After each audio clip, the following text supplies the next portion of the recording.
విజయనగరం జిల్లాలో అక్రమంగా గంజాయి తరలిస్తున్న వ్యక్తిని అదుపులోకి తీసుకున్నామని పోలీసులు తెలిపారు. గజపతినగరం రైల్వే స్టేషన్ వద్ద పోలీసులు తనిఖీలు చేపట్టగా పోలీసులు వ్యక్తి దగ్గర నుండి 4 కేజీల గంజాయిని పట్టుకున్నారు. ఒడిశాకు చెందిన దేవేంద్ర కుమార్ అనే వ్యక్తి గోవాకు తరలిస్తుండగా అదుపులోకి తీసుకున్నామన్నారు పోలీసులు.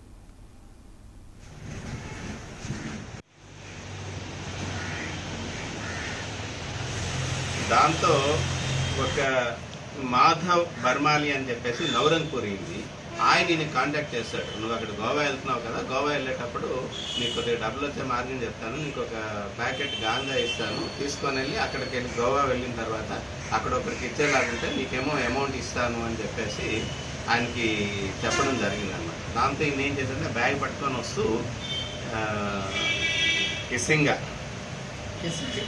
కెసింగా అని చెప్పేసి ఒక స్టేషన్ వరకు అక్కడి వరకు వచ్చి అక్కడ ట్రైన్ ఎక్కాడండి. ట్రైన్ ఎక్కి ట్రైన్లో వస్తూ గజపతినగరం దగ్గర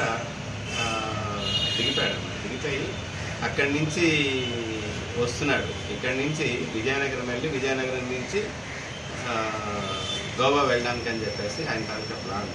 అయితే ఎస్ఐ గారు వాళ్ళు వెహికల్ చెక్ చేయడంతో అక్కడ దొరికారు. ఆ సీజ్ చేశామండి. ఈరోజు కోర్టులో ప్రొడ్యూస్ చేస్తున్నాము ముద్దాన్ని.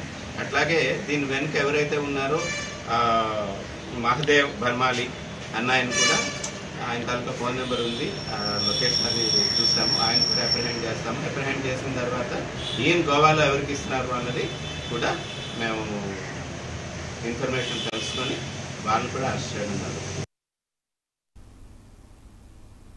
2 లక్షల రుణమాఫీ కాలేదని రాష్ట్ర వ్యాప్తంగా అన్నదాతల ఆందోళన కార్యక్రమాలు కొనసాగుతున్నాయి.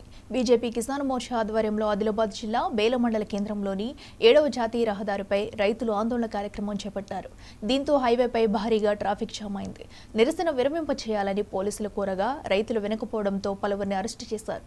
ఈ క్రమంలోనే స్వల్ప ఉద్రిక్తత చోటు చేసుకుంది.